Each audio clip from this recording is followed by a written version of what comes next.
Hello दोस्तों, स्वागत है आपका हमारे चैनल चैंपियन जैद पर। मैं हूं आपका दोस्त मोहम्मद जैद। और दोस्तों, मैं थोड़े दिनों के लिए मुंबई आया था। तो जैसा कि मैंने आपसे प्रॉमिस किया था कि जो बाकी चैप्टर्स हैं फिजिक्स केमिस्ट्री के, तो मैक्सिमम चैप्टर्स को मैं बोर्ड पे ही पढ़ाऊंगा, वाइट बोर्ड पे ही पढ़ाऊंगा, क्योंकि आप लोग कह रहे थे कि लैपटॉप पे मज़ा नहीं आ रहा है, लैपटॉप पे समझ में नहीं आ रहा है। कोई दिक्कत नहीं है, तो हम लोग बोर्ड पे ही सब कुछ कवर अप करेंगे। तो मैं 4 दिनों के लिए मुंबई आया था, तो मैंने सोचा यार 6-7 चैप्टर रिकॉर्ड कर लेते हैं, है ना। तो मैंने 3-4 चैप्टर ऑलरेडी कर लिया है 2 दिनों में। अब मेरे पास 2 दिन और है, तो मैं उनमें केमिस्ट्री के कुछ चैप्टर करना चाहता हूँ, है ना। तो जैसे मैं सॉलिड स्टेट कर लेता हूँ, सॉल्यूशन कर लेता हूँ, इक्विलिब्रियम कर लेता हूँ, और केमिकल थर्मोडायनेमिक्स का कुछ पार्ट तो हो ही जाएगा। इलेक्ट्रोकेमिस्ट्री छूट जाएगा क्योंकि वो थोड़ा थ्योरेटिकल भी है, तो देखेंगे उसको। तो मैंने सोचा है कि लैपटॉप पे पढ़ा दूँ, लेकिन देखेंगे जैसा रहेगा, ठीक है। तो आज हम लोग शुरू करने जा रहे हैं 12th की physical chemistry, that is solid state. तो सॉलिड स्टेट से शुरुआत करेंगे। चैप्टर काफ़ी लेंदी है, ऐसा मत समझना कि मैं हमेशा की तरह इसे 4-5 लेक्चर में पढ़ा दूंगा। हो सकता है पढ़ा भी दूं, हो सकता है ना पढ़ा पाऊँ, ठीक है, डिपेंड करता है। बट हाँ, इसके लिए मुझे जहाँ तक लगता है मिनिमम 6 लेक्चर लगने तो तय हैं, और मैक्सिमम 8 लेक्चर, उससे ज़्यादा नहीं लगेगा, ठीक है। तो आज हम लोग शुरू कर रहे हैं पहला chapter, that is solid state. Solid state में करना क्या है, आपको सॉलिड्स के बारे में स्टडी करनी है, ठीक है। फिलहाल सॉलिड स्टेट में बहुत कुछ है, बट आपके बोर्ड में काफ़ी कम अमाउंट में चीज़ें दी हुई हैं। तो हम लोग कोशिश करेंगे कि जो सीईटी के पर्सपेक्टिव से इंपॉर्टेंट है उन्हें बता दें, और बाकी बोर्ड लेवल पे ही चलेंगे, क्योंकि बाकी चीज़ों के लिए हम मिलेंगे सीजेड अकेडमी पे, है ना। तो सॉलिड स्टेट की शुरुआत करेंगे हम लोग डिफरेंट डिस्टिंग्विश करके, क्रिस्टलिन सॉलिड और अमॉर्फस सॉलिड के बीच में डिफरेंशिएट करके, ठीक है। जैसे हमारे पास बहुत सारे चीज़ें ऐसी होती हैं जो अमॉर्फस होती हैं, बहुत सारे सॉलिड्स ऐसे होते हैं जो अमॉर्फस होते हैं, बहुत सारे सॉलिड ऐसे होते हैं जो क्रिस्टलिन होते हैं, ठीक है। जैसे अमॉर्फस सॉलिड का सबसे बढ़िया एग्जाम्पल है ग्लास, प्लास्टिक, है ना, और क्या हो गया, रबर हो गया। ये सब सॉलिड है, बट ये सब अमॉर्फस सॉलिड है, ठीक है। बेसिकली आप बोल सकते ग्लास को जैसे एक बहुत ही बढ़िया सा नाम दिया जाता है, सुपर कोल्ड लिक्विड, ठीक है। सुपर कोल्ड लिक्विड, ग्लास क्या है, एक सुपर कोल्ड लिक्विड है। एक लिक्विड को इतना ज़्यादा गर्म किया गया और फिर उसको बहुत ही तेज़ी से ठंडा किया गया, ठंडा करने के बाद वो सॉलिड में कन्वर्ट हुआ, तो वो अमॉर्फस फॉर्म में बना, ठीक है। बाकी क्रिस्टलिन सॉलिड जो होते हैं वो नॉर्मल सॉलिड्स हो गए आपके, जैसे नमक हो गया, बाकी एलिमेंट्स हो गए, है ना। तो ये सब क्रिस्टलिन सॉलिड्स में आते हैं। तो ये सारी चीज़ें हैं यहाँ पे। शुरुआत करेंगे सॉलिड्स के डेफिनेशन के साथ। तो सॉलिड्स आर सब्सटेंसेस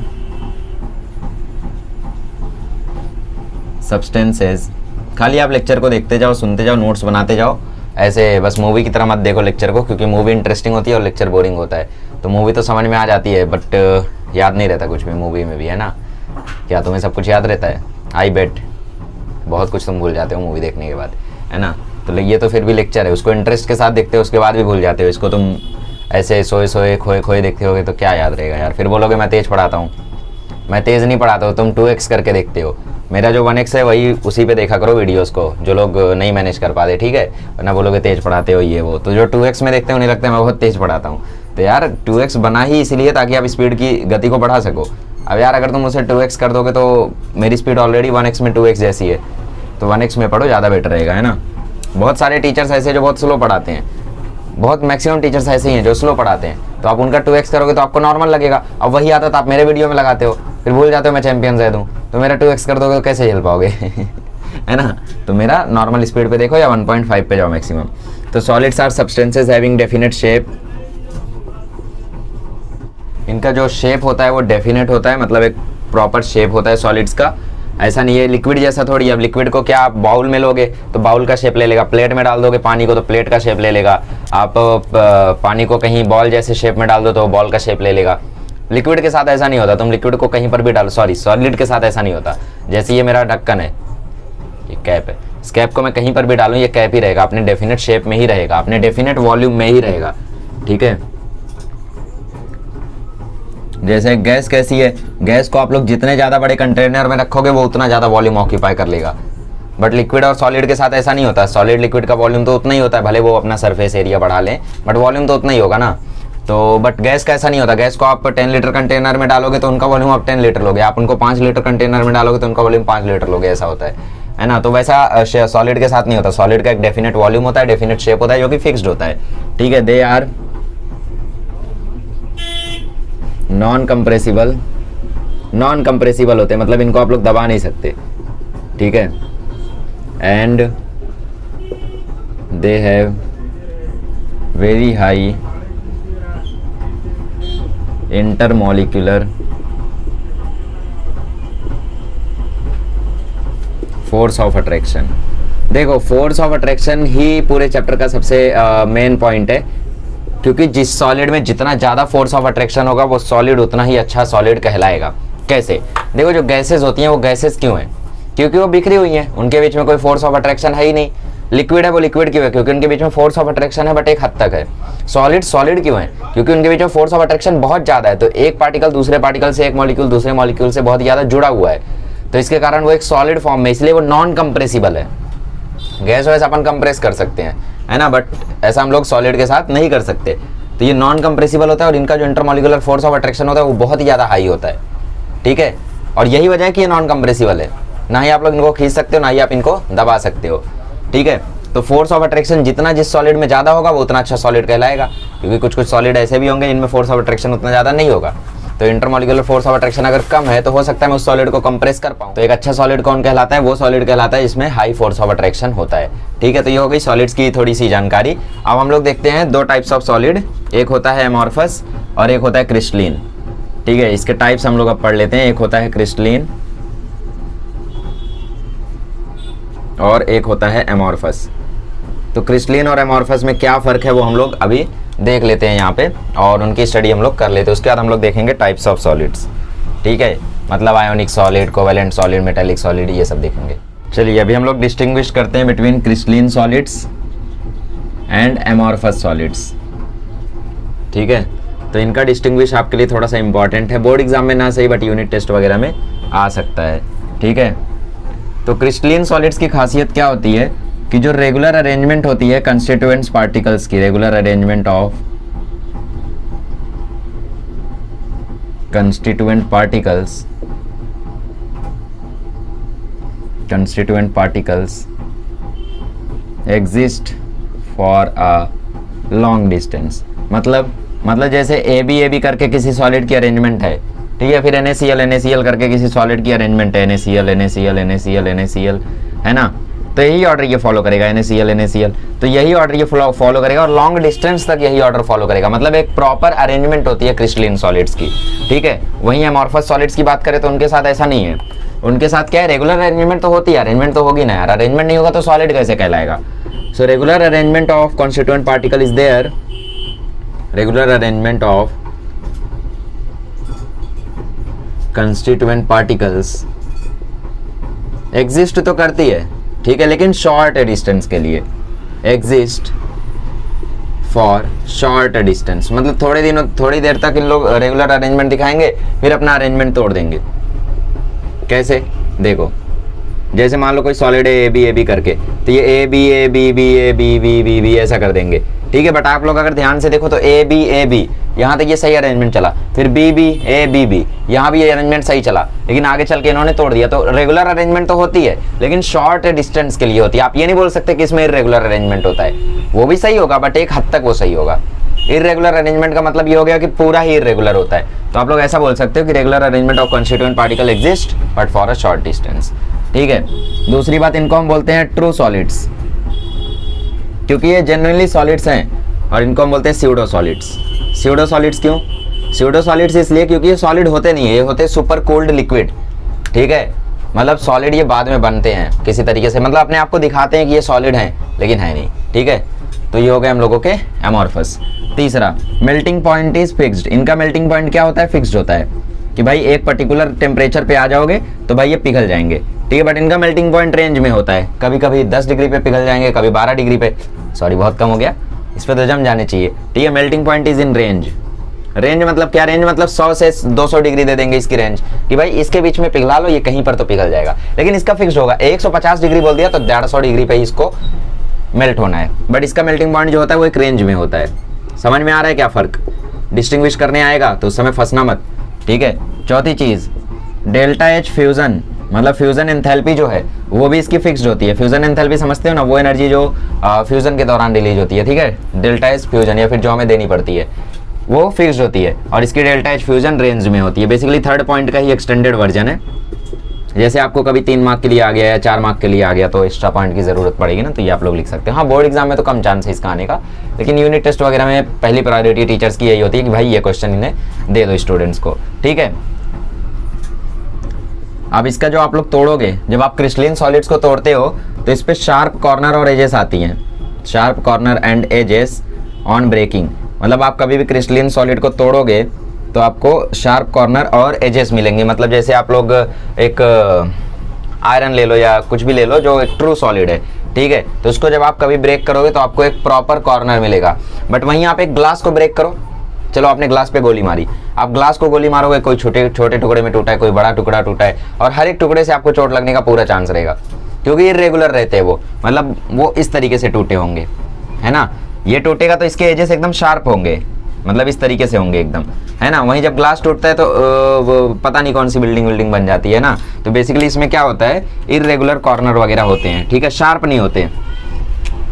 तो वैसे ज़्यादा खतरा इसी से होता है, एमॉर्फस सॉलिड जैसे ग्लास वाला टूट जाए तो ज़्यादा खतरा होता है ना। जैसे आपने मूवी वगैरह में देखा होगा, सीआईडी में अक्सर देखते हैं कि भाई अभिजीत ने वो ग्लास तोड़ी और किडनैप हुआ था तो रस्सी खोल के वो खुल गया और फिर उसके बाद, है ना।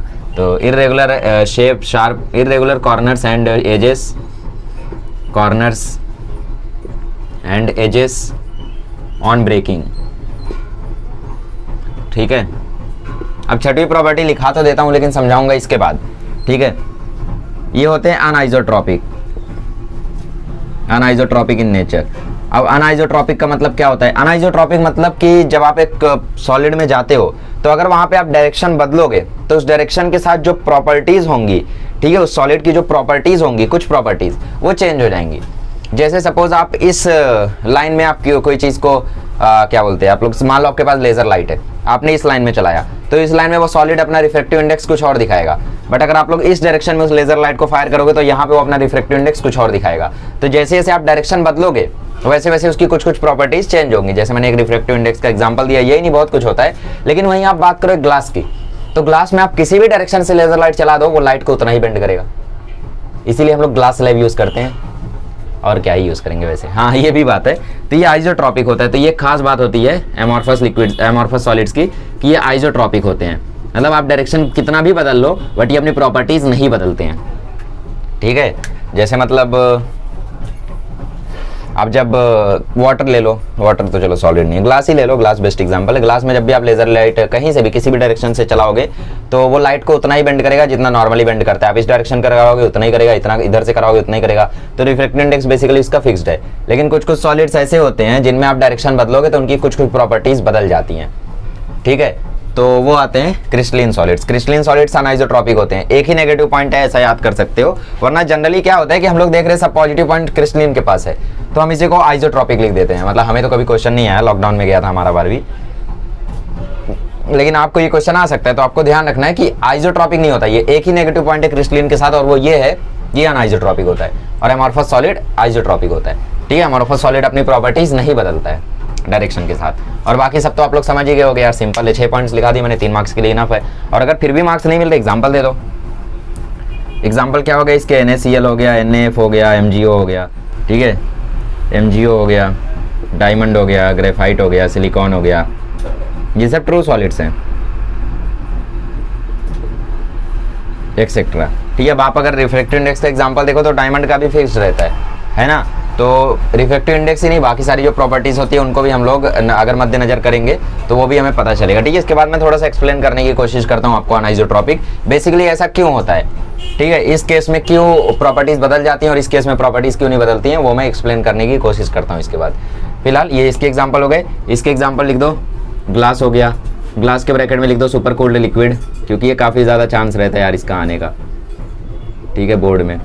प्लास्टिक हो गई, रबर हो गया, etcetera, plastic, rubber, PVC etcetera. PVC आपको पॉलीमर में समझ में आ जाएगा, पॉलीविनाइल क्लोराइड होता है बेसिकली, ये जो भी है, ठीक है। तो ये हो गए इसके एग्जांपल, ये हो गए इसके एग्जांपल, और बाकी सारी चीज़ें तो मैंने बताई दी। अब हम लोग समझने की कोशिश करते हैं कि अनआइसोट्रॉपिक का मतलब क्या होता है। चलिए अब हम लोग देखते हैं अनआइसोट्रॉपिक का मतलब क्या होता है, ठीक है। वैसे इसमें एक्सेप्शन भी है, except those crystalline solids which are cubic,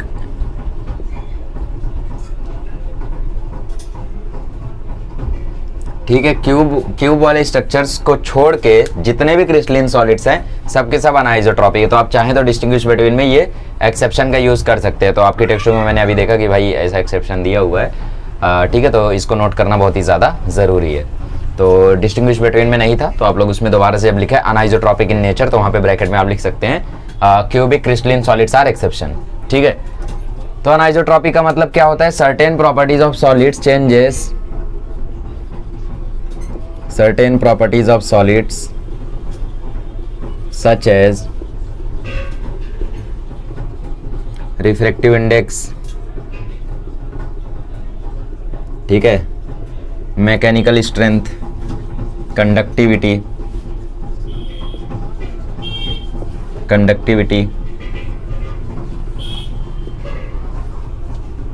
etcetera are different in different directions.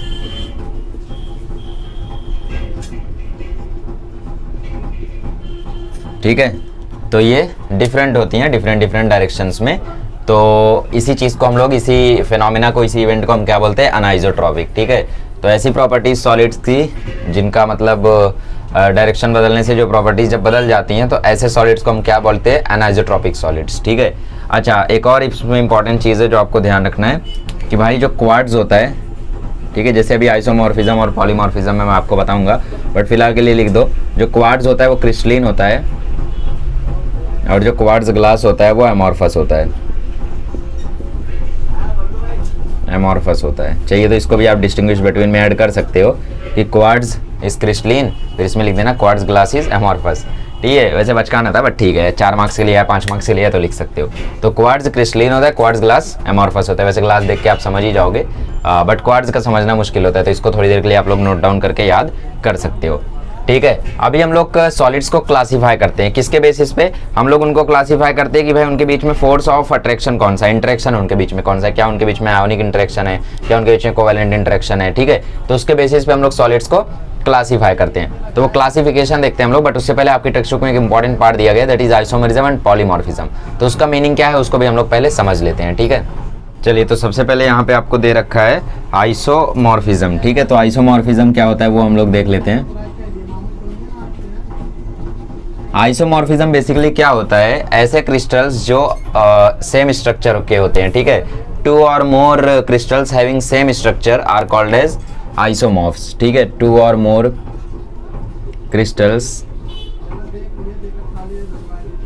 Having same structure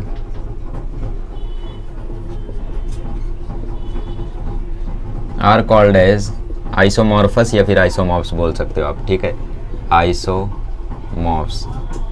ठीक है, इसका एग्जाम्पल क्या है? इसका एग्जाम्पल है जैसे NaF हो गया और MgF हो गया, तो इनका आप अगर एटॉमिक रेशियो देखोगे तो 1:1 का ही है। ठीक है, और एग्जाम्पल है NaNO3 हो गया या CaCO3 हो गया, इनका एटॉमिक रेशियो देखोगे तो 1:1:3 का है, 1:1:3 का है। तो बेसिकली ये कैसे हो गए? ये हो गए आइसोमॉर्फ्स। आइसोमॉर्फ्स हम इनको क्यों बोलते हैं? क्योंकि ये अपने स्ट्रक्चर में सेम है। ठीक है, दूसरा आता है पॉलीमॉर्फस। तो पॉलीमॉर्फिज्म में पॉलीमॉर्फस का मतलब क्या होता है? ऐसे क्रिस्टल्स जो एक से ज़्यादा फॉर्म में एग्जिस्ट करते हैं। ठीक है, तो 2 or more substances having same crystal structure are said to be isomorphous. ठीक है, in these substances the chemical composition has the same atomic ratio. तो atomic ratio यहाँ पे सेम रहता है। नेक्स्ट आता है पॉलीमॉर्फिज्म। पॉलीमॉर्फिज्म मतलब क्या? एक सब्सटेंस जब एक से ज़्यादा, 2 से ज़्यादा फॉर्म में एग्जिस्ट करता है। ठीक है, substance, a single substance that exist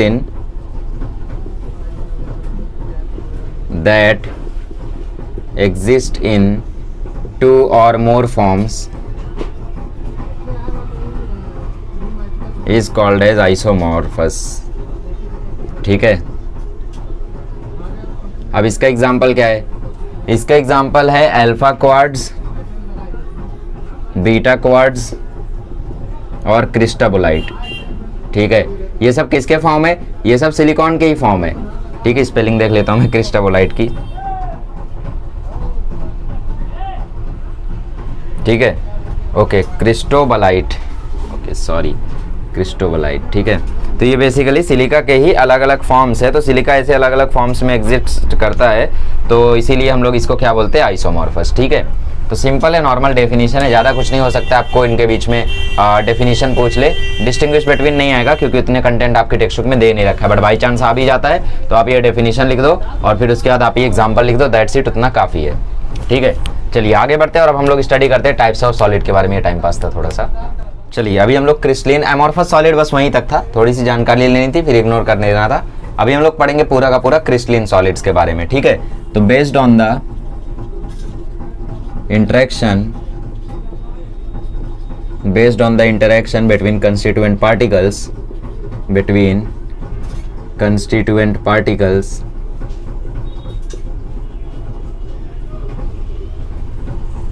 crystalline solids are classified as shown।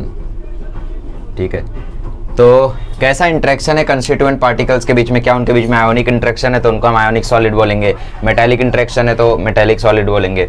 ठीक है, कोवेलेंट इंटरेक्शन है तो उनको हम लोग कोवेलेंट सॉलिड्स बोलेंगे। तो इंटरेक्शन कैसा है उनके बीच में, तो क्रिस्टलाइन सॉलिड्स इसके बेसिस पे क्लासिफाइड है बेसिकली 4 फॉर्म्स में, 4 सॉलिड्स में। पहला आता है आयोनिक सॉलिड्स। ठीक है, आयोनिक सॉलिड्स, अब करना कुछ नहीं है आपको, बस वहाँ पे बैठे बैठे नोट्स बनाने और मेरे साथ लिखते चलना है। देखो मैं ऐसा भी कर सकता हूँ, देखो साइकोलॉजी को मैं समझता हूँ अच्छे से, ठीक है, स्टूडेंट की साइकोलॉजी को। अब देखो मैं ऐसा भी कर सकता हूँ कि मैं लेक्चर स्टॉप कर दूँ, पूरा का पूरा लिख दूँ और जल्दी जल्दी पढ़ा दूँ। ऐसा कर सकता हूँ ना कि मैं साथ में ना लिखने की जगह पहले ही लिख दूँ, फिर वीडियो ऑन करूँ, मैं बोले ये आयोनिक सॉलिड खत्म, फिर अगला खत्म। ये ऐसा करूँगा तो मैं कम से कम इसको 5 लेक्चर में आराम से खत्म कर दूंगा, या 5 या 4 लेक्चर में आराम से खत्म कर दूंगा मैं सॉलिड स्टेट को, क्योंकि थ्योरेटिकल बहुत है ये चैप्टर। लेकिन मैं साइकोलॉजी को समझता हूँ, अगर मैं ऐसे पढ़ाऊंगा ना तो आपको कोई इंटरेस्ट नहीं आएगा उसको पढ़ने में, और ऊपर से 1-1 घंटे के लेक्चर्स होते हैं मेरे, कैसे झेलोगे, है ना। तो इसकी वजह से मैं आपके साथ साथ लिखते चलता हूँ, तो आप भी मेरे साथ लिखते चलो, इस चीज़ को फॉलो करो, आप लोग आगे जाओगे, बहुत आगे जाओगे अगर ऐसे पढ़ाई करोगे। ठीक है, ऐसे शो के मूवी की तरह लेक्चर को देखोगे तो भाई उतना ही आगे जाओगे जितने फ्लॉप एक्टर्स जाते हैं। क्या मतलब, वो काफ़ी आगे रहते हैं आपसे। चलो देखो आयोनिक सॉलिड्स, पहला constituent particles are charged ions. Constituent particles are charged ions. जैसे हमने देखा था एक एग्जाम्पल NaCl का, तो NaCl में जो कंस्टिट्यूएंट पार्टिकल्स है वो कौन है, Na+Cl-, तो वो किस में आता है, वो आयोनिक सॉलिड्स में आता है। ठीक है, they have electrostatic force of attraction. इनके बीच में कौन सा फोर्स ऑफ अट्रैक्शन होगा, obviously electrostatic force of attraction होगा। यही क्यों, क्योंकि यहाँ पे जो आयंस है वो चार्ज्ड आयंस है, तो चार्ज है तो इलेक्ट्रोस्टैटिक फोर्स ऑफ अट्रैक्शन आना तो लाजमी है ना। They are hard but brittle, मतलब इनको जब आप तोड़ने जाओगे तो ये आसानी से टूट जाएंगे, लेकिन जनरली ये कैसे होते हैं, हार्ड होते हैं। ठीक है, हार्ड बट ब्रिटल, ऐसा लग रहा है अपोजिट वर्ड लिख दिया गया है। ठीक है, champion Zaid is good teacher but teachers bad. चलो देखो आगे बढ़ते हैं। चौथा पॉइंट लिखना, आपको ये सारे पॉइंट्स लिखने हैं। अगर आपको कभी distinguish between ionic solid covalent solid आ गया तो आपको वहाँ पे लिखना है, तो ये सब नोट करते चलो। ठीक है, अच्छा और क्या होता है, हाँ बहुत इंपॉर्टेंट पॉइंट है ये, पॉइंट तो आपको मेंशन करना ही होगा। They are insulators in solid state but conductors in insulators in solid state but conductors in molten state and in aqueous solution। मतलब इनका आप एक्वस, जैसे नमक है, नमक को अगर आप लोग सॉलिड स्टेट में रखोगे और उसमें मिलावट नहीं है तो आपको गारंटी झटका नहीं लगेगी। ठीक है, बट आप नमक को पानी में घोल दो उसके बाद तो झटका लगना ही लगना है, और तगड़ा झटका लगना है ना। और अगर आप उसको मॉल्टन स्टेट में ले जाते हो तो भी झटका लगना है, आप उसको पानी में घोलते हो तो भी झटका लगना है। लेकिन अगर वो सॉलिड स्टेट में और प्योर सॉल्ट है, ठीक है, तो आप उसमें हाथ डाल के दूसरे साइड से वायर लगा सकते हो, आपको कुछ भी नहीं होगा, ये मेरी गारंटी है। ठीक है, और पांचवा point, their melting point is very high. इनका मेल्टिंग पॉइंट काफ़ी ज़्यादा हाई होता है। ठीक है, आप नमक को पिघलाने की कोशिश करो, कभी पिघला नहीं पाओगे क्योंकि उसकी मेल्टिंग पॉइंट काफ़ी ज़्यादा हाई होती है, जो आप अचीव नहीं कर सकते कुकर गैस वगैरह पे। ठीक है, so their melting point is high. इसके एग्जाम्पल्स कौन कौन से हो गए, NaCl हो गया, MgF हो गया, ठीक है, ले सकते हैं ऐसे CsCl हो गया, ठीक है, ZnF हो गया, एक्सेट्रा। आपकी मर्जी, आप कोई भी आयोनिक कंपाउंड्स लिख दो, वही हो गए इसके एग्जांपल्स। ठीक है, तो ये हो गए इसके एग्जांपल्स। आयोनिक सॉलिड समझ में आ गया। आयोनिक सॉलिड मतलब वो सॉलिड जिनके कंस्टिट्यूएंट पार्टिकल चार्ज आयंस होते हैं, इनके बीच में इलेक्ट्रोस्टैटिक फोर्स ऑफ अट्रैक्शन लाजमी है क्योंकि चार्ज आयंस है। देखो आपको रट्टा क्या मारना है, आपको रट्टा सिर्फ ये मारना है कि भाई इनका मेल्ट, ये भी नहीं है रट्टा मारना है मेरे हिसाब से तो। क्यों, क्योंकि आयोनिक बॉन्ड है ना, आयोनिक बॉन्ड तो वैसे ही स्ट्रॉन्ग होता है।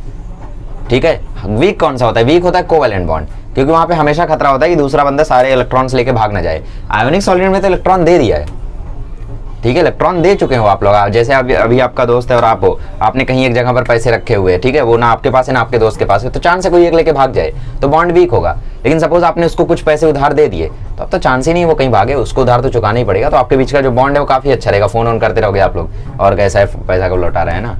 तो फालतू एग्जाम्पल था, मुझे पता है। तो आयोनिक बॉन्ड वैसे भी स्ट्रांग होता है, तो इससे समझ में आ जाता है कि मेल्टिंग पॉइंट हाई होगी।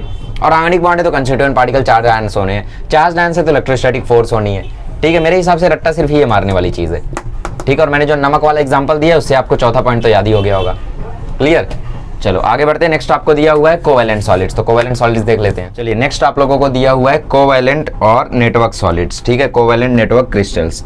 तो नेक्स्ट आपको दिया हुआ है कोवैलेंट नेटवर्क क्रिस्टल्स। तो कोवैलेंट है तो आप लोगों को 2 पॉइंट तो मिल ही गया होगा कि इसके जो कंस्टिट्यूएंट पार्टिकल्स होंगे वो चार्ज आयंस नहीं होंगे, वो नॉर्मल एटम्स होंगे। तो कंस्टिट्यूएंट पार्टिकल्स आर एटम्स,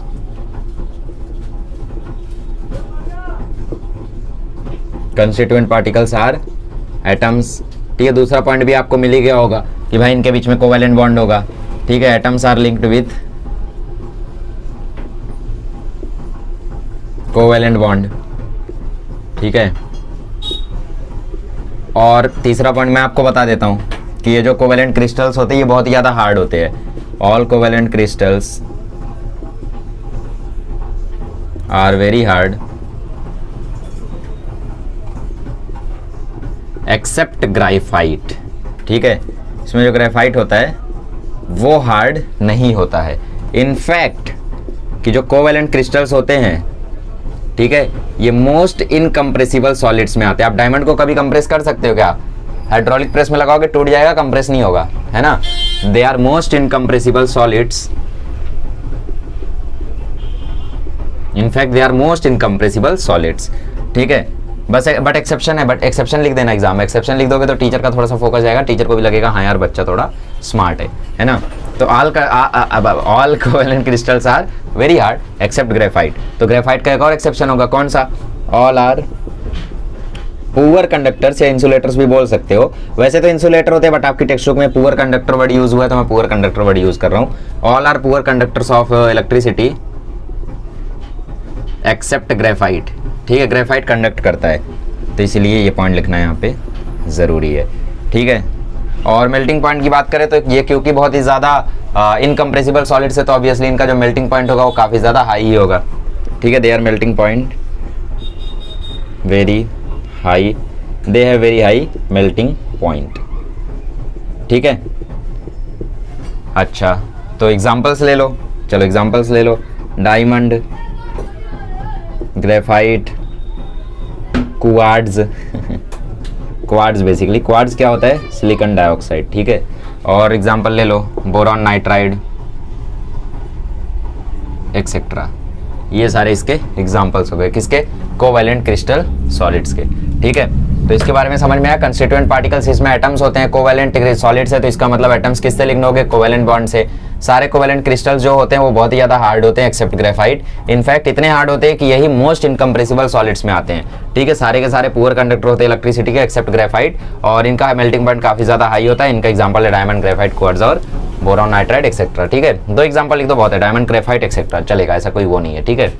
अब बाकी स्मार्ट बनने के लिए आप ज़्यादा लिख सकते हो बट तभी लिखो जब आप श्योर हो, ठीक है। तब मत लिखो कि यार 3 तो लिखना ही पड़ता है, नहीं, 2 पे श्योर हो 2 ही लिखो, एक्सेट्रा लगा दो, एक्सेट्रा है ना आपके लिए। चलो आगे बढ़ते हैं, नेक्स्ट टाइप देखते हैं, दैट इज मॉलिक्यूलर सॉलिड। चलिए नेक्स्ट देखते हैं हम लोग मॉलिक्यूलर सॉलिड्स। तो मॉलिक्यूलर नाम सुनते ही आप लोगों को पहला पॉइंट तो मिल ही गया होगा, ठीक है। मॉलिक्यूलर सॉलिड्स वो सॉलिड्स होते हैं जिनमें कॉन्स्टिट्यूएंट पार्टिकल्स कौन हो? मॉलिक्यूल्स हो, ठीक है। तो पहला पॉइंट तो मिल ही गया, कंस्टिट्यूएंट पार्टिकल्स आर मॉलिक्यूल्स।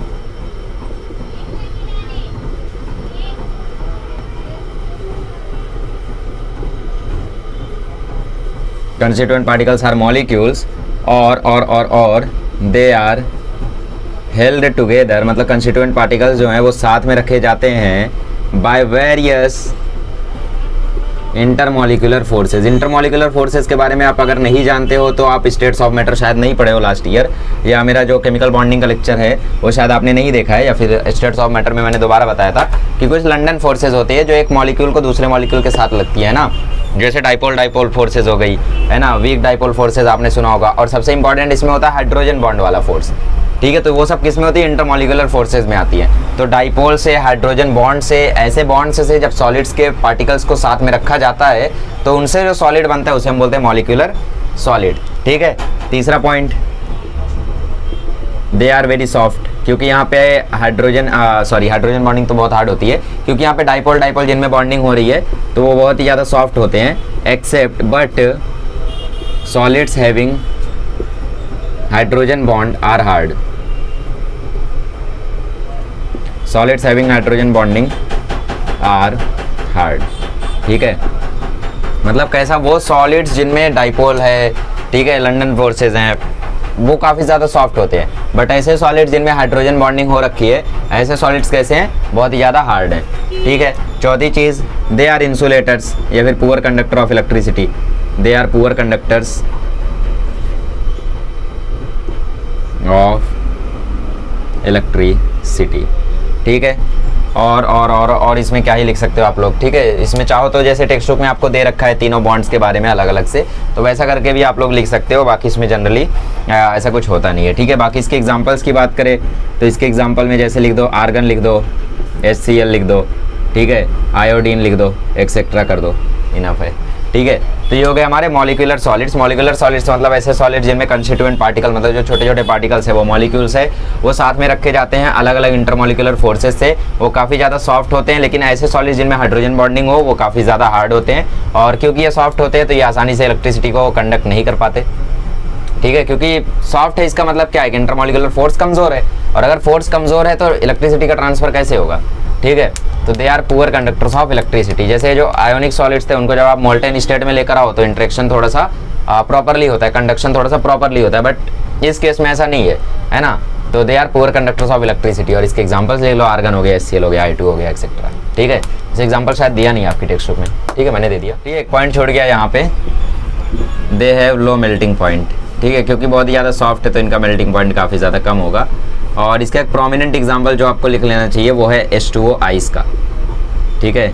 ये तो एग्जांपल जरूर आपको देना चाहिए, बाकी कुछ दो ना दो लेकिन ये एग्जांपल जरूर देना। अच्छा, H2O में कौन सी बॉन्डिंग होती है बताओ? वीक डाइपोल फोर्सेज या फिर hydrogen bonding? Obviously hydrogen bonding, ठीक है। तो ये इसीलिए आइस जो होता है वो आपका कड़क होता है, और बाकी जो आयोडीन वगैरह है, आर्गन वगैरह, ये सब कमज़ोर होते हैं, ठीक है। So they have low melting point, add कर लो। चलो आगे बढ़ते हैं, लास्ट टाइप देखते हैं, इसके बाद हमारा जो मेन चैप्टर है वो शुरू होगा। ये सब तो टाइम पास है यार, ये सब उनके लिए जो फिर सिर्फ मतलब बोर्ड वगैरह पे फोकस कर रहे हैं ना, और डरते हैं कि भाई कोई भी क्वेश्चन आ जाए, कोई भी क्वेश्चन आ जाए, उनके लिए। बाकी जो एकदम मस्त है उनको पता है कि भाई यहाँ से ज़्यादा कुछ आने वाला है नहीं, मैक्सिमम चांस है कि यहाँ से आगे ही आएगा जो कुछ आएगा। चलो आगे बढ़ते हैं, फिर देखते हैं क्या आएगा। चलिए लास्ट टाइप देखते हैं, दैट इज मेटेलिक सॉलिड्स, ठीक है। तो मेटेलिक सॉलिड्स क्या हैं, कैसे हैं, उनके बारे में थोड़ी सी जानकारी प्राप्त करते हैं, और इसके बाद हमारा मेन चैप्टर है। तो अभी तक काफ़ी ज़्यादा टाइम जा चुका है, तो इसके बाद एक कुछ टर्म्स हैं वो बता के मैं लेक्चर को स्टॉप करूँगा, और अगले लेक्चर में हम लोग देखेंगे 3D पैकेजिंग वगैरह, ठीक है। और उसके अगले के अगले लेक्चर में हम लोग वाइड्स की स्टडी करेंगे और छोटी मोटी चीज़ें देखेंगे। फिर उसके बाद हमारा वो जो पार्ट है वो तो है नहीं आपके बोर्ड में, उसके बाद सीधा आएंगे हम लोग डिफेक्ट्स के बारे में, और फिर एंड लेक्चर में हम लोग देखेंगे सेमीकंडक्टर्स वगैरह के बारे में, ठीक है। तो मुझे जहाँ तक लगता है 6 लेक्चर में हो जाना चाहिए चैप्टर। नहीं होता तो फिर मेरी गलती नहीं है, किसकी गलती, फिर छोड़ो, ठीक है। मेटेलिक सॉलिड्स कौन से होते हैं? मेटेलिक सॉलिड्स में होता क्या है कि एक इलेक्ट्रॉन्स का समुद्र होता है, उसमें कुछ पॉजिटिव आयंस होते हैं, वो घूमते रहते हैं, ठीक है। तो ऐसे सॉलिड्स को हम क्या बोलते हैं? ऐसे सॉलिड्स को हम बोलते हैं मेटेलिक सॉलिड्स, ठीक है। Positive ions in a sea of delocalised electrons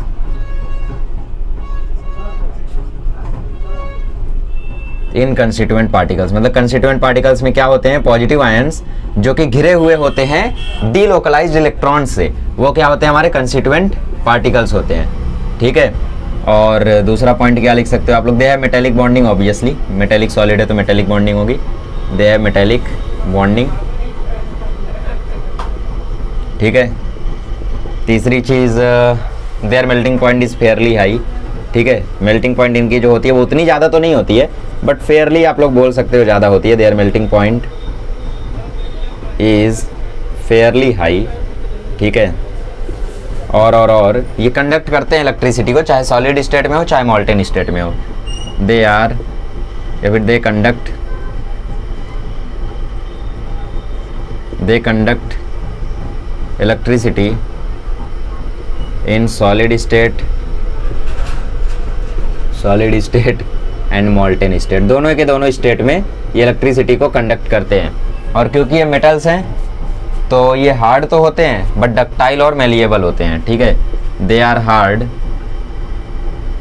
but ductile and malleable also. Ductile and malleable का मतलब तो आप लोगों को पता ही होगा, है ना, 9वीं में पढ़ा है, 10वीं में पढ़ा है, इतने बार पढ़ लिया, अब तक तो पता होना ही चाहिए। तो बेसिकली डक्टिलिटी का मतलब क्या होता है कि आप लोग इसको डीफॉर्म कर सको, मतलब प्लास्टिक की तरह इसको ट्रीट करो। और मेलेबिलिटी की मतलब क्या होता है, मेलेबिलिटी का मतलब होता है इसको आप ठोक ठोक के शीट में कन्वर्ट कर सको, है ना। तो बेसिकली डक्टिलिटी का मतलब क्या होता है, डक्टिलिटी का मतलब आप इनको ठोक ठोक के डक्टिलिटी का मतलब होता है आप इनको प्लास्टिक की तरह ट्रीट कर सको, और मेलेबिलिटी का मतलब होता है आप इनको शीट्स में कन्वर्ट कर सको ठोक ठोक के, ठीक है। हार्ड तो होते हैं बट ये डक्टाइल और मेलिएबल भी होते हैं एट द सेम टाइम, ठीक है। और इसके एग्जांपल्स की बात करें तो मेटेलिक सॉलिड्स के एग्जांपल हो गए, जैसे आयरन हो गया, कॉपर हो गया, ये सारे मेटेलिक सॉलिड्स के एग्जांपल हो गए, ठीक है। Iron, copper, magnesium etcetera. बाकी एग्जांपल आप टेक्स्ट बुक से भी रिफ़र कर सकते हो, ठीक है। तो ये हो गए हमारे टाइप्स ऑफ सॉलिड्स। समझ में आ गया होगा आई होप आप लोगों को सब कुछ।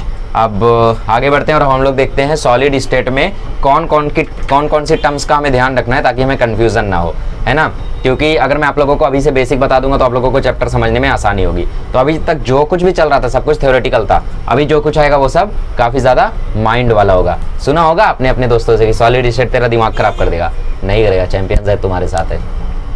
ऐसा पढ़ा दूंगा कि दोबारा पढ़ने की ज़रूरत नहीं पड़ेगी। क्या मतलब एक बार पढ़ के पागल हो जाओगे दोबारा नहीं पढ़ोगे, ऐसा नहीं होगा।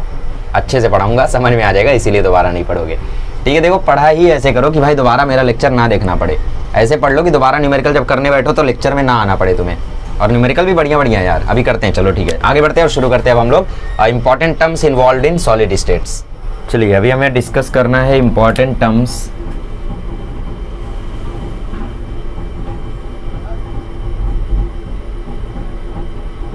Involve in solid state. Lattice क्या होता है, देखो lattice is a geometrical arrangement of points in three-dimensional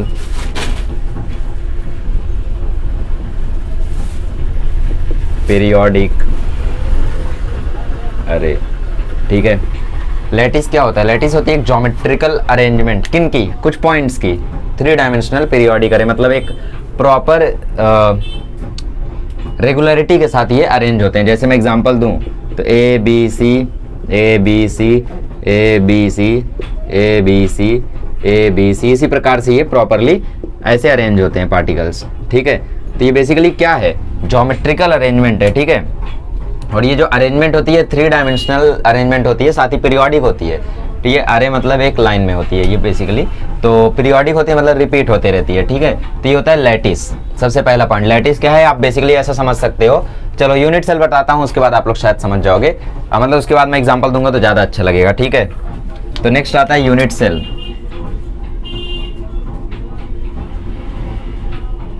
unit cell is the smallest repeating unit of a lattice, the smallest repeating unit of a lattice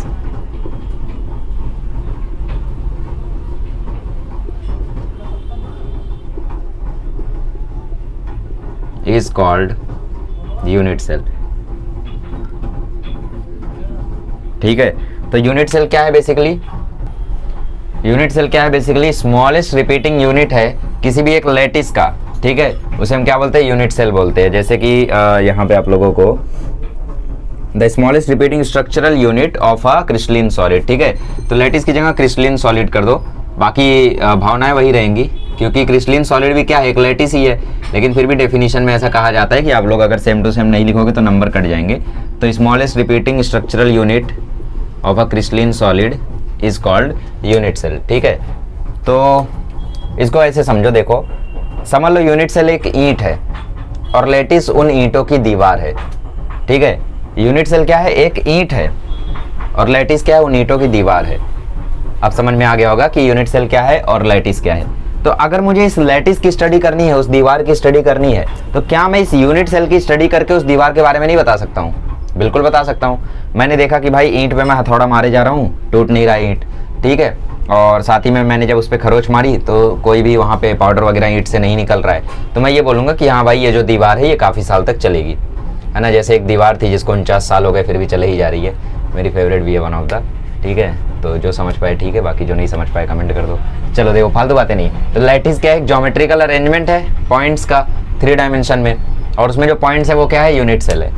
तो unit cell क्या होता है, basically एक ईंट समझ सकते हो जिससे पूरा का पूरा घर बना हुआ है। तो अगर मैंने उस ईंट पे एक हथौड़ा मारा, ठीक है, और ऐसे किया, बिखर गया, तो इसका मतलब वो घर ज़्यादा टाइम नहीं चलने वाला है, शायद कल या परसों में ही बिखर जाए, है ना। बट मैंने उस पर एक जोर का हथौड़ा मारा तब जाके टूटा, तो मैं बोलूँगा हाँ यार ये 1 साल 2 साल तक चल जाएगा शायद, है ना। तो बेसिकली अगर मुझे लैटिस की स्टडी करनी है तो मुझे यूनिट सेल की स्टडी करनी होगी। इसलिए ऐसा कहा जाता है कि unit cell has similar properties as that of lattice. ठीक है, मतलब लैटिस की जो प्रॉपर्टीज है वही प्रॉपर्टीज किसकी होती है, वही प्रॉपर्टीज यूनिट सेल की होती है। तो एक यूनिट सेल की स्टडी कर दो, पूरे लैटिस की स्टडी तुम्हें हो जाएगी।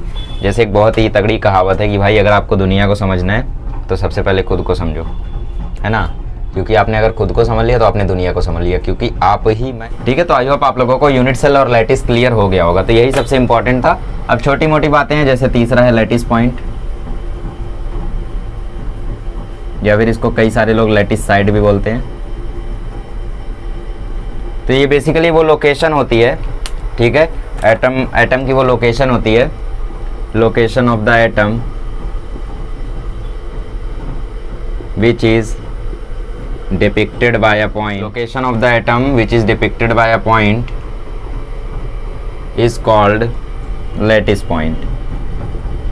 ठीक है, मतलब बेसिकली जैसे आप लोगों ने कोई एक सॉलिड स्ट्रक्चर बनाया और उसमें आप लोग किसी भी एक एटम को इस डॉट से दिखा रहे हो। ठीक है, मान लो आपका जो यूनिट सेल है वो कुछ इस तरीके से ढेर सारा है और उसमें आप एटम्स को दिखाना चाहते हो, तो आपने ऐसे ऐसे ऐसे ऐसे एटम्स को दिखा दिया। तो इन पॉइंट्स को हम क्या बोलते हैं, इन पॉइंट्स को हम बोलते हैं लैटिस पॉइंट्स। ठीक है, लैटिस साइड भी बोलते हैं इसी को। तो ये हो गया हमारा लैटिस साइड या लैटिस पॉइंट। ठीक है, नेक्स्ट आता है packing fraction.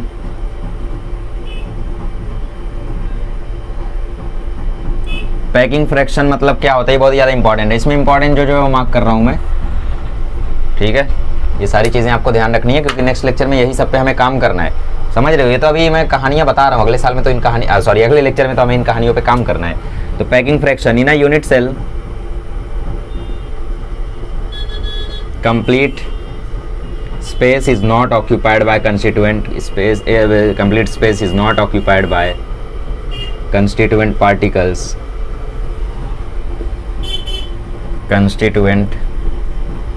Particles, some space is left. मतलब यूनिट सेल क्या है बेसिकली, मान लो जैसे ये आपका यूनिट सेल है, ठीक है, तो ऐसी प्रैक्टिस मुझे कर लेनी चाहिए क्योंकि बहुत सारे बनाने हैं मुझे। ठीक है, तो ये बच्चों वाला जो हम लोग हमेशा बना लेते, ये मुझसे पता नहीं क्यों नहीं बना। ठीक है, बन गया क्या, ठीक है, जो भी है, अब छोड़ो यार तो ये एक यूनिट सेल है, इस यूनिट सेल में मैंने एक एटम रखा, तो ज़रूरी है वो एटम पूरी तरीके से यूनिट सेल में फिट आए? नहीं, कुछ स्पेस तो छूटना तय है। क्यों? क्योंकि वो एटम है। तो एटम सर्कुलर हम लोग कंसिडर करते हैं, तो इसमें अगर हम लोग एटम को रखेंगे सर्कुलर को एक स्क्वायर में, तो पूरा चांस है कि कुछ जगह बचेगी, तो ऑब्वियसली जगह बचेगी, बट जो जगह ऑक्यूपाइड होगी, ठीक है, डिवाइडेड बाय होल जगह, मतलब जैसे कैसे मैं बोल सकता हूँ, जैसे 100 litre cube, sorry 100 DM cube की डिस्टेंस है, सॉरी 100 डीएम क्यूब का वॉल्यूम है, उसमें से ऑक्यूपाइड कितना है, 20 डीएम क्यूब, तो 20/100 क्या होगा, पैकिंग फ्रैक्शन होगा। So some space is left, so the fraction of space which is occupied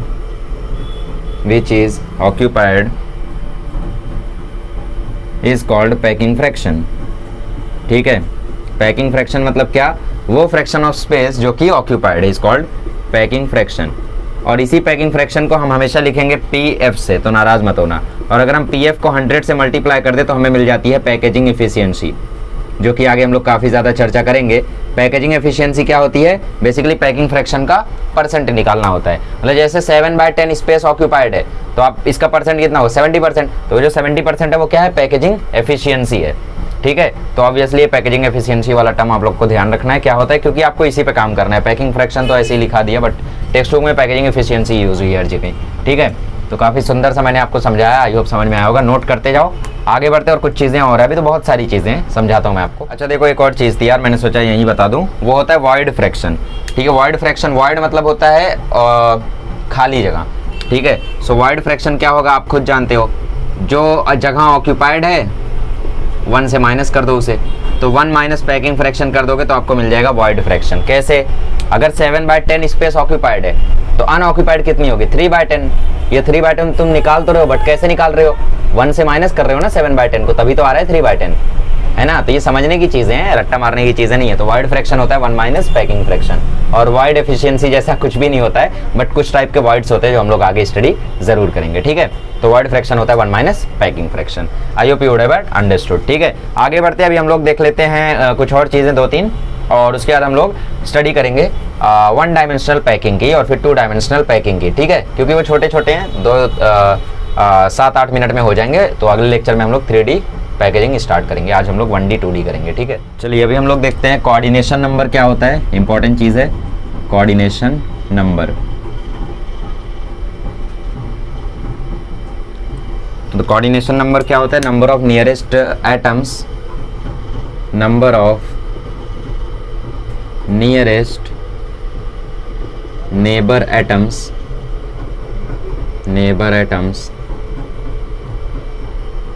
of an atom. ठीक है, जैसे मैंने कुछ एटम्स यहाँ पे बना दिए। चलो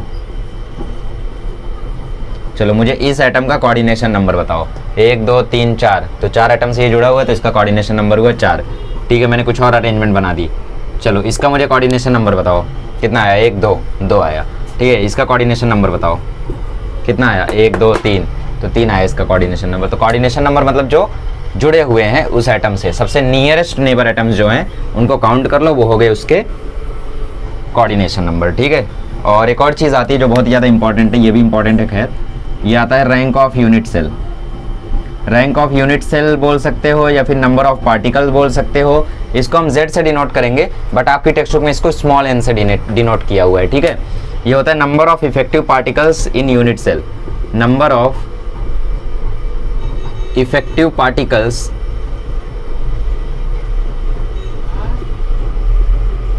इन यूनिट सेल। ठीक है, मतलब जैसे एक यूनिट सेल आपके पास है। ठीक है, उसमें जगह 2 एटम की है। इफेक्टिव जगह की बात हो रही है। इफेक्टिव जगह मतलब मैक्सिमम जगह, मतलब जैसे ऐसा भी हम लोग इसको अज्यूम कर सकते हैं। जैसे देखो, मान लो आपका जो यूनिट, ठीक है, तो हम लोगों ने मान लो यहाँ पे थोड़ा कैमरा ऑफ हो गया था, I am sorry for that. हमने मान लो यहाँ पे एक यूनिट सेल बना लिया और एक एटम यहाँ पे है। ठीक है, बट जगह कितने की है? एक एटम यहाँ भी आ सकता है, एक एटम यहाँ भी आ सकता है, हो सकता है एक एटम इसके पीछे भी आ जाए। तो जितने एटम्स आ सकते हैं, चाहे जैसे मान लो मैंने अपना आधा एटम यहाँ प्लेस कर दिया, आधा एटम यहाँ प्लेस कर दिया, ये भी हम लोग ले सकते हैं। तो इसको हम बोलते हैं रैंक ऑफ यूनिट सेल। ठीक है, मान लो हमारे पास यहाँ पे ये बॉक्स है, हमने यहाँ पे एक एटम को रखा हुआ है। ठीक है, एक एटम हमने यहाँ रखा हुआ है, बट अगर हम ध्यान से देखें तो आधा एटम यहाँ रख के आधा एटम यहाँ रख सकते हैं, तो ये 2 एटम्स टोटल यहाँ पे आ सकते हैं। तो इसको हम लोग बोलते हैं इफेक्टिव पार्टिकल्स। ठीक है, तो नंबर ऑफ इफेक्टिव पार्टिकल्स जो कि एक एटम में हम लोग रख सकते हैं उसे हम बोलते हैं rank of unit cell, which is denoted by Z, but in your textbook it is denoted by small n। So never get confused. जैसे मैं डेंसिटी का फॉर्मूला लिखूंगा तो Nm/Na क्यूब ऐसा है आपकी टेक्स्ट बुक में। ठीक है, बट मैं लिखूंगा तो Mz/Na इंटू A क्यूब लिखूंगा। ठीक है, अब A क्या है यहाँ पे? A आपको थोड़ी देर में पता चल जाएगा। ठीक है, चलिए नेक्स्ट टॉपिक है लैटिस पैरामीटर्स। किसी भी एक लैटिस के 6 पैरामीटर्स होते हैं। ठीक है, और देखो, अच्छा इससे नहीं, lattice parameters very very important. ठीक है, टू डिफाइन यूनिट सेल। ठीक है, to define unit cell certain parameters are required which are called lattice parameters। मतलब मतलब समझ जाओगे थोड़ी देर में, रुको जरा। लैटिस पैरामीटर्स, ठीक है। इसमें सबसे पहली आती है क्रिस्टलोग्राफिक साइड्स, क्रिस्टलोग्राफिक साइड्स, ठीक है। और यहाँ पे दूसरा आता है क्रिस्टलोग्राफिक एंगल्स।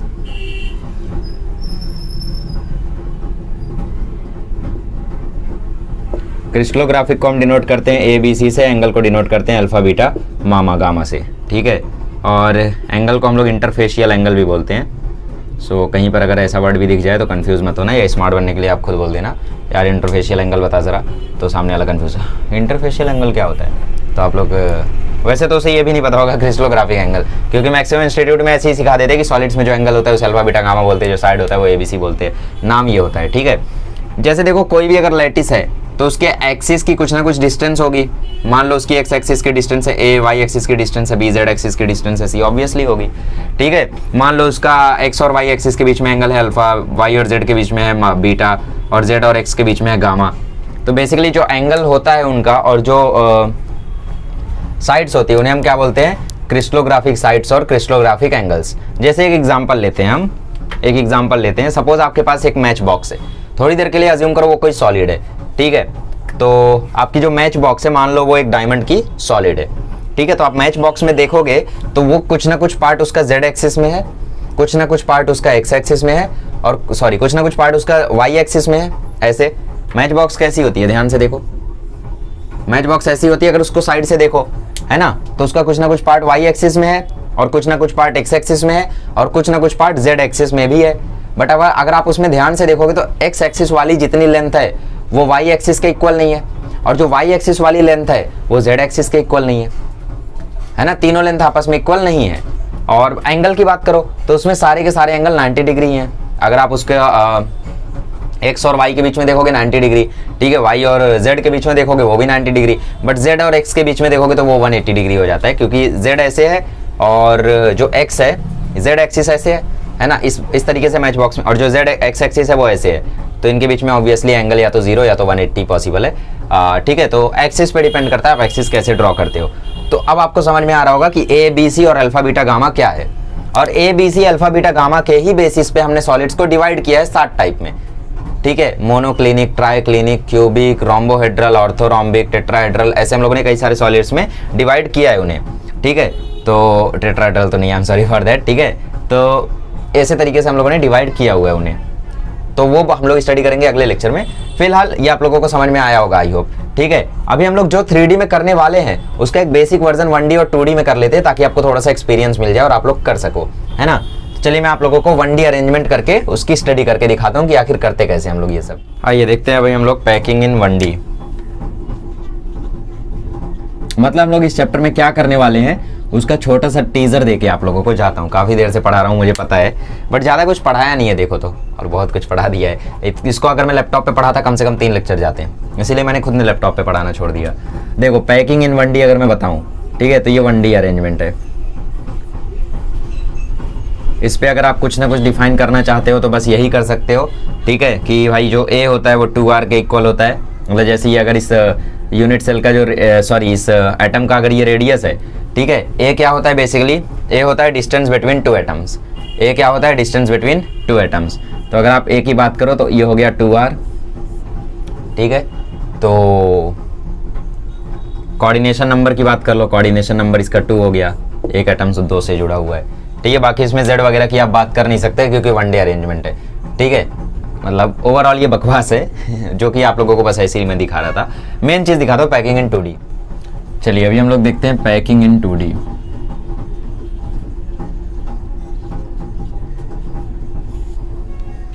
इसमें क्या होता है, इसमें पार्टिकल्स एक प्लेन में अरेंज होते हैं, ठीक है, सिर्फ एक प्लेन में, XY प्लेन ले लो, YZ प्लेन ले लो, आपकी मर्जी है। तो arrangement of particles in a plane ये 2 तरीके से हो सकती है। इसमें स्क्वायर अरेंजमेंट भी हो सकता है और हेक्सागोनल अरेंजमेंट भी हो सकता है। जैसे पहला टाइप है स्क्वायर अरेंजमेंट, तो मैं आपको स्क्वायर अरेंजमेंट करके दिखाता हूँ, ठीक है। स्क्वायर अरेंजमेंट मतलब कैसा, जो पार्टिकल्स होंगे वो एक के ऊपर एक होंगे, और हेक्सागोनल में कैसा, पार्टिकल्स 2 के बीच में होंगे। चलो मैं दिखा देता हूँ, स्क्वायर अरेंजमेंट देख लो।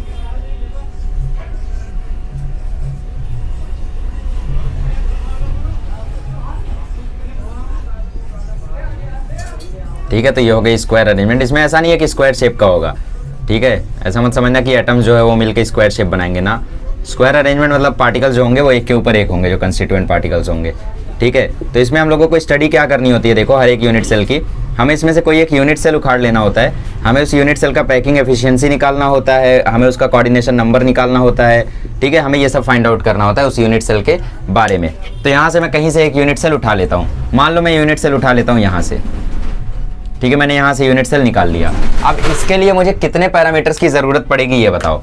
सबसे पहले मुझे यहाँ पे एक लेंथ दिख रही है, एक ब्रेथ दिख रही है, और सिर्फ एक ही एंगल दिख रहा है ये वाला, और किसी चीज़ की मुझे यहाँ पे ज़रूरत पड़ेगी नहीं, क्योंकि ये 2D अरेंजमेंट है, यहाँ पे कुछ भी 3D नहीं, यहाँ पे 2D अरेंजमेंट है। जो आपको बोर्ड पे दिख रहा है वही सब है सिर्फ, ठीक है। तो यहाँ पे टोटल हमें 3 पैरामीटर्स की ज़रूरत पड़ेगी, और वो 3 पैरामीटर्स कौन कौन से होंगे, 2 इंटरफेशियल साइड्स मतलब ए बी, और एक इंटरफेशियल एंगल अल्फा मान लो या फिर कुछ भी मान लो आप लोग, ठीक है। 3 पैरामीटर्स आर रिक्वायर्ड, जिसमें आप लोग मान सकते हो, चलो ए बी अल्फा मैंने मान लिया, ठीक है। तो ये एंगल हमने अल्फा मान लिया, तो इसमें अल्फा जो है वो 90 डिग्री होगा, और ये ए है और ये बी है, ठीक है। क्योंकि ये स्क्वायर बना रहा है यूनिट सेल, तो इसमें ए और बी तो आपस में इक्वल होंगे ही होंगे, और ए का जो लेंथ है वो कितना होगा बताओ। अगर आप ध्यान से देखो तो स्क्वायर इसके सेंटर से इसके सेंटर तक है, तो इसके सेंटर से यहाँ तक की डिस्टेंस हो गई r, इसके सेंटर से यहाँ तक की डिस्टेंस हो गई r, तो r प्लस r ये हो गया 2r। तो a जो है वो b के इक्वल है, और वो किसके इक्वल है, 2r के। अब मुझे कोऑर्डिनेशन नंबर बताओ, कोऑर्डिनेशन नंबर कितना होगा, मतलब एक पार्टिकल जो है वो कितने पार्टिकल से जुड़ा हुआ है। जैसे मैं इसका केस ले लूँ, इसका ले लूँ केस, तो ये कितने पार्टिकल से जुड़ा हुआ है, 1 2 3 4 पार्टिकल से जुड़ा हुआ है, तो इसका कोऑर्डिनेशन नंबर कितना हो गया, 4 हो गया, ठीक है। अच्छा, इसमें हम लोग अब पैकिंग फ्रैक्शन या पैकिंग एफिशिएंसी निकालते हैं। तो पैकिंग एफिशिएंसी निकालने का तरीका क्या होता है, पैकिंग एफिशिएंसी निकालने का तरीका ये होता है कि ऊपर आपको जो जितना स्पेस ऑक्यूपाइड है वो रखना है, और नीचे टोटल स्पेस डालना है, ठीक है। और ऊपर क्या रखना है, स्पेस ऑक्यूपाइड, और नीचे रखना है टोटल स्पेस, ठीक है। और इसको मल्टीप्लाई करना तो भूलना ही मत, 100 से मल्टीप्लाई कर दोगे आ जाएगा। तो अब ये स्पेस जो है वो 2D में तो एरिया होगा, क्योंकि 2D चीज़ है ना यार, 3D थोड़ी है, तो 2D में हम सिर्फ एरिया देख सकते हैं, बट जब 3D केस हम लोग स्टडी करेंगे तो उसमें हम लोग वॉल्यूम देखेंगे। तो क्योंकि ये 2D केस है, तो यहाँ पे हम लोगों को पहले निकालना होगा स्पेस कितना ऑक्यूपाइड है। उसके लिए हमें ये निकालना होगा कि भाई एक यूनिट में एटम्स कितने हैं, मतलब हमें Z निकालना होगा। थोड़ी देर पहले बात की थी ना Z की, Z मतलब N निकालना होगा, स्मॉल n। तो इसमें कितने पार्टिकल्स आ जाएंगे एक स्क्वायर में, अगर आप ध्यान से देखो तो, अगर आप लोग ध्यान से देख पा रहे हो तो एक सर्कल का एक सेक्टर इसके अंदर है, ठीक है, मतलब 1/4 ऑफ सर्कल जो है वो इसके अंदर है। ऐसे ऐसे कितने सर्कल का 1/4 इसके अंदर है, 4 सर्कल का, मतलब जो Z होगा वो क्या होगा, 1/4 ऑफ 4 सर्कल, समझ रहे हो। तो ये बेसिकली आएगा 1। मेरी बात समझे नहीं तुम, देखो एक सर्कल का 1/4 भाग जो है उस यूनिट सेल के अंदर है, ठीक है। और कितने सर्कल का 1/4 भाग उसके अंदर है, 4 सर्कल का। तो 1/4 ऑफ पहला सर्कल प्लस 1/4 ऑफ दूसरा सर्कल प्लस 1/4 ऑफ तीसरा सर्कल प्लस 1/4 ऑफ चौथा सर्कल, मतलब बेसिकली 1/4 इंटू 4, वो कर दोगे तो 1 आ जाएगा। तो अगर आप ध्यान से इस स्क्वायर को अगर यहाँ शिफ्ट भी करते हो तो आपको दिखेगा कि इस स्क्वायर में एक सर्कल है। तो बेसिकली ऊपर क्या आएगा, area of this circle, area of circular atom, और नीचे क्या आएगा, नीचे आएगा एरिया ऑफ यूनिट सेल। और जब 3D करोगे तब क्या आएगा, तब आएगा वॉल्यूम ऑफ यूनिट सेल, और ऊपर आएगा वॉल्यूम ऑक्यूपाइड बाय एटम्स, ठीक है, ऐसा होगा। तो एरिया ऑफ, यहाँ पे क्या, एरिया ऑफ यूनिट सेल। तो मुझे बताओ यूनिट सेल क्या है, एक स्क्वायर है, तो स्क्वायर का एरिया क्या होता है, साइड स्क्वायर। तो इसकी साइड क्या है, a, तो इसका एरिया क्या हो गया, a स्क्वायर, ठीक है। सर्कल का एरिया क्या होता है, पाई r स्क्वायर, ठीक है, सर्कल का एरिया क्या होता है, पाई r स्क्वायर, तो ऊपर हो गया पाई r स्क्वायर। लेकिन वैल्यू कैलकुलेट करने के लिए हमें a को r के टर्म्स में लिखना है या तो r को a के टर्म्स में लिखना है। तो a is equals to 2r है, तो मैं यहाँ पे 2r डाल देता हूँ, तो ये हो गया पाई r स्क्वायर। a की जगह 2r डालूंगा तो 2r का होल स्क्वायर जैसे ही होगा आ जाएगा 4r स्क्वायर, ठीक है। और ये इंटू 100, तो ये इससे खत्म हो गया, ये हो गया 425 जा। अब 25 को आप 3.14 से मल्टीप्लाई कर दो, ठीक है, 3.14 इंटू 25, 5 4 जा 20, 5 1 जा 5, 5 3 जा 15, 2 4 जा 8, 2 1 जा 2, 2 3 जा 6, तो ये कुछ 88, अरे ज़्यादा नहीं आ गया, 7 8 15 5 2 7 8, ओके 78.5% आता है, सही है, ठीक है। तो 78.5% इसकी होती है पैकेजिंग इफिशियंसी, कब, जब हम लोग 2D की बात करते हैं, ठीक है। अब यहाँ से अगर मैं आपको पैकिंग फ्रैक्शन पूछ लूँ तो वो कितना होगा, पैकिंग फ्रैक्शन होगा 0.785, और अगर मैं आपसे वॉइड फ्रैक्शन पूछ लूँ तो वो कितना होगा, 1 माइनस 0.785 मतलब 0.215, ठीक है। तो इस तरीके से हम लोग चीज़ों को कैलकुलेट करेंगे। तो ये तो 2D था, आई होप आप लोगों को समझ में आ गया होगा कि कैलकुलेट कैसे करना है। ऊपर रखना है जो स्पेस ऑक्यूपाइड है एटम्स द्वारा, नीचे रखना है पूरा यूनिट सेल का वॉल्यूम या एरिया या total space of unit cell, और मल्टीप्लाई कर देना 100 से, तो आपको पैकिंग एफिशिएंसी निकल आएगा। तो अब से कोई भी क्वेश्चन हमारे सामने आएगा, सबसे पहले उसमें हम ए बी सी निकालेंगे, अल्फा बीटा गामा निकालेंगे, कोऑर्डिनेशन नंबर निकालेंगे, जेड निकालेंगे, पैकिंग फ्रैक्शन निकालेंगे और वॉइड फ्रैक्शन निकालेंगे अगर मन किया तो। ठीक है, क्या करेंगे, एबीसी निकालेंगे, अल्फा बीटा गामा निकालेंगे, जेड निकालेंगे, कोऑर्डिनेशन नंबर निकालेंगे, फिर पैकिंग फ्रैक्शन निकालेंगे, बस उसके बाद हम लोग उसको कंप्लीट करेंगे। ठीक है, तो ये हो गया स्क्वायर अरेंजमेंट। अब आखिरी टॉपिक बता देता हूँ, हेक्सागोनल अरेंजमेंट, और उसको बता के लेक्चर को स्टॉप करता हूँ।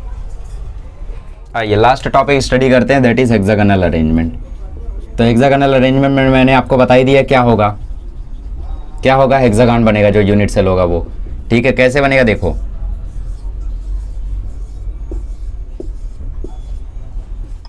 ठीक है, ये अरेंजमेंट हो रही है देखो,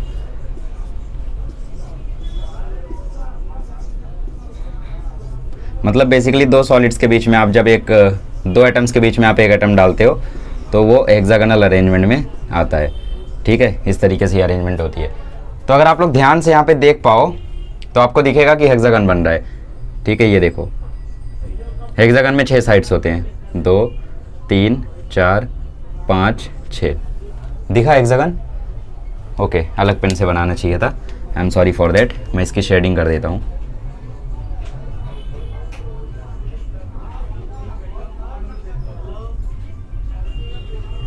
ठीक है, ये हम लोगों का हेक्सागन हो गया। ठीक है, इसमें भी हमें 2 ही पैरामीटर्स की ज़रूरत है, इसको मान लो ए, इसको मान लो बी, और ये मान लो एंगल अल्फा। ठीक है, तो सबसे पहले हम लोग ए बी सी निकालते हैं। तो यहाँ पे हमें साफ साफ दिख रहा है कि हेक्सागन जो है वो रेगुलर हेक्सागन है, तो इसमें जो हेक्सागन की लेंथ है, जो साइड्स की लेंथ है वो सेम रहने वाली है। तो ए इज इक्वल्स टू बी, ए की लेंथ कितनी है देखो, इस सेंटर से इस सेंटर तक है, तो obviously are plus are 2r है। तो ए और बी अब की बार भी 2r है, बट अल्फा अब की बार अलग है। अब की बार जो अल्फा है वो 90 डिग्री ना होके इस तरीके से हो गया, तो अब की बार अल्फा है 120 डिग्री। दिख रहा होगा उतना तो समझ रहे होगे, है ना। तो अल्फा अब की बार हो गया 120 डिग्री। अच्छा, कोऑर्डिनेशन नंबर बता दो अब मुझे। अब की बार जो स्फीयर है वो ज़्यादा स्फीयर से जुड़ा हुआ है, 1 2 3 4 5 6, coordination number 6। Wow, that's great. ठीक है, तो कोऑर्डिनेशन नंबर अब की बार हो गया 6। अब मुझे बताओ, एक यूनिट सेल में, हेक्सागोनल यूनिट सेल में कितने पार्टिकल्स हैं, मतलब मुझे z या फिर स्मॉल n की वैल्यू बताओ। ठीक है, ध्यान से अगर देखें तो एक पार्टिकल तो ऑलरेडी है, एक सर्कल तो इसमें ऑलरेडी है, एक एटम ऑलरेडी है, और बाकी 6 एटम्स का 1 2 3 4 5 6, नहीं 1 2 3 4 5 6, ओके 6 एटम्स का मुझे जहाँ तक दिख रहा है, जहाँ तक मुझे समझ में आ रहा है, 1/3 पार्ट इसके अंदर है। बाकी 6 एटम्स का इसके अंदर 1/3 पार्ट है। क्या बोलते हो? अगर आप ध्यान से देखो तो इस सर्कल का इतना पार्ट इसके अंदर है, तो इससे तो यही समझ में आ रहा है कि 1/3 पार्ट इसके अंदर है ना। तो कितने सर्कल है? 6, उनका कितना पार्ट इसके अंदर है? 1/3, तो इसके अंदर है 1/3 ऑफ 6 सर्कल्स। ठीक है, तो ये इससे कट गया तो 1 + 2 आ गया 3। तो बेसिकली इस यूनिट सेल में कितने सर्कल्स है? 3। ठीक है, ठीक है। अब आप मुझे निकाल के बताओ इसका पैकेजिंग एफिशिएंसी। आप निकालोगे अब की बार। ठीक है, चलो फाइंड आउट करो।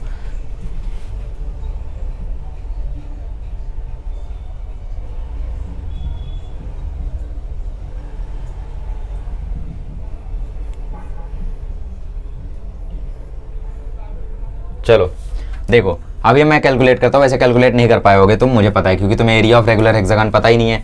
3√3/2 इंटू साइड स्क्वायर होता है। चलो अब तो कैलकुलेट कर दो, अब तो बता दिया फॉर्मूला, 3√3/2 साइड स्क्वायर। अब निकाल लो। चलो देखो, अब पैकिंग एफिशिएंसी ये आएगा ऑक्यूपाइड स्पेस, 2D अरेंजमेंट है तो फिर से एरिया ही कंसिडर करेंगे, अपॉन टोटल स्पेस इंटू 100। तो कितने सर्कल ऑक्यूपाई कर रहे हैं? 3 सर्कल। तो सर्कल का एरिया क्या होता है? πr²। तो 3 सर्कल ऑक्यूपाई कर रहे हैं तो 3πr²। और टोटल स्पेस कितना है एक यूनिट सेल में? एक हेक्सागन के एरिया जितना। तो हेक्सागन चलो बना लेते हैं और इसका एरिया कितना होता है वो कैलकुलेट करने की कोशिश करते हैं। देखो, अगर आप लोग ध्यान से देखोगे ना, अगर आप लोग ध्यान से देख पाओगे तो एक हेक्सागन में 1 2 3 4 5 और 6 इक्विलेटरल ट्रायंगल छुपे होते हैं। और इक्विलेटरल ट्रायंगल का एरिया क्या होता है? √3/4 इंटू साइड स्क्वायर, है ना। बट 6 इक्विलेटरल ट्रायंगल छुपे हुए हैं, तो यहाँ पे 6 से मल्टीप्लाई कर दो तो ये कट गया इससे, तो 3√3/2 इंटू साइड स्क्वायर इसका फॉर्मूला आ जाता है। मज़ा आया? और ये जो मज़ा है ना, ये मैं सबको देना चाहता हूँ। तो 3√3/2 इसीलिए पढ़ा रहा हूँ। 3√3/2 साइड कितनी है इसकी? a, और a की वैल्यू क्या है? 2r, तो 2r²। समझ गए ना? 3√3/2 साइड स्क्वायर होता है, और इसकी साइड कितनी है? इसकी साइड है a, तो a² इंटू 100। ठीक है, 3 से 3 खत्म, ये 2 ऊपर चला जाएगा, तो 2 पाई आर स्क्वायर अपॉन रूट 3, एक ही जगह 2r डाल दो, तो एक ही जगह 2r डालोगे तो 2r का स्क्वायर होगा क्योंकि ए के ऊपर स्क्वायर है, तो यहाँ पे आ जाएगा 4r स्क्वायर, तो ये इससे खत्म हो गया इंटू 100, ठीक है, ये 2 2 भी 4 हो गया, तो पाई बाई 2 रूट 3 इंटू 100 कर दो, तो इसको सॉल्व कर दोगे तो आपको मिलेगा 90.7%, थोड़ा जल्दी थी तो मैंने इसलिए आप लोगों को डायरेक्टली बता दिया, बाकी आप कैलकुलेट कर सकते हो, ठीक है।